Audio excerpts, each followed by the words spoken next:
নমস্কাৰ বন্ধুসকল, মোৰ ফাৰ্মৰ গাহৰি পোৱালিকেইটা আজি 9 দিন হৈছে আৰু 9 দিনত চব পোৱালিকেইটা গ্ৰথটো আৰু সেই যেতিয়া খেলি আছে যে এইটোৱে এই সৰুটো গোটেইকেইটাৰ ভিতৰত সিয়ে অলপ সৰু যদিও তাৰো এতিয়া গ্ৰথটো ভালেই আহিছে।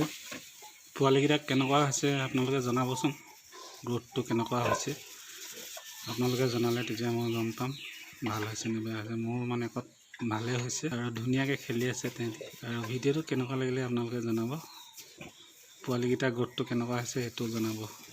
নমস্কাৰ।